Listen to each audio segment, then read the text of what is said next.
Hello friends, السلام علیکم۔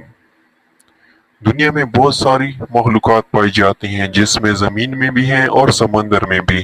آج ہم بات کرنے والے ہیں سمندر میں رہنے والے جانوروں کی، جن میں ایک کچھوے بھی شامل ہے۔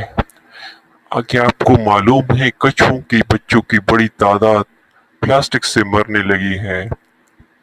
سمندروں میں اندھا دھند پھینکا جانے والا پلاسٹک ہر طرح کے پالتو مچھلیوں سے لے کر ویل تک کو یکساں طور پر تباہ کر رہا ہے۔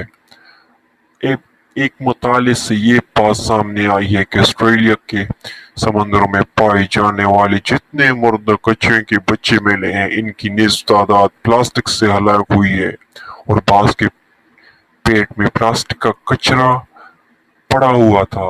اس سے قبل سائنسدان کہہ چکے ہیں کہ کچھووں سے لے کر ویل تک سب ہی پلاسٹک کے شکار ہیں۔ ہر سال عالمی سمندروں میں 1 کروڑ ٹن پلاسٹک پھینکا جا رہا ہے۔ اس سے قبل مردہ ویل کے پیٹ سے 12 کلو گرام تک پلاسٹک برآمد ہوا ہے، اور اب کچھوے کے ننھے اور معصوم بچے بھی اس کے شکار ہو رہے ہیں۔ دوسری جانب سمندری کوڑے اور سمندروں اور مچھلیوں بھی سمندری کچھووں کو تباہ کر رہے ہیں، اور طرح طرح سمندروں کو صاف رکھنے والے خوبصورت کچھوے تیزی سے ہلاک ہو رہے ہیں۔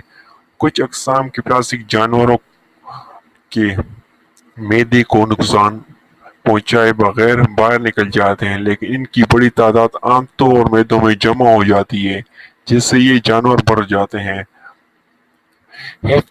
روزہ سائنس جریدے نیچر میں شائع ایک رپورٹ میں Commonwealth scientific and industrial research organisation CSIRO Australia سے وابستہ ڈاکٹر برینا ڈینس اور ان کے ساتھیوں نے لگ بھگ 1000 مردہ کچھووں کا جائزہ لے کر کہا ہے کہ کچھوے جتنے چھوٹے ہوں گے، پلاسٹک سے مرنے کا امکان اتنا ہی زیادہ ہو جاتا ہے۔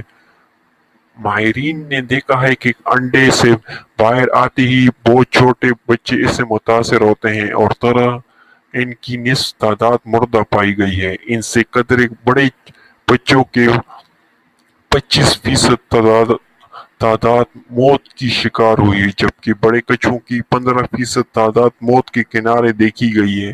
ماہرین نے اندازہ لگایا ہے کہ اگر کچھوے کا ایک پلاسٹک کے صرف 14 ٹکڑے نکل لے تو وہ اس کی موت کے امکانات 50% تک پہنچ جاتے ہیں۔ یہی وجہ ہے سمندری کچھووں کی 60% تعداد یا تو معلوم ہو چکی ہے یا فنا کے دہانے پر ہے۔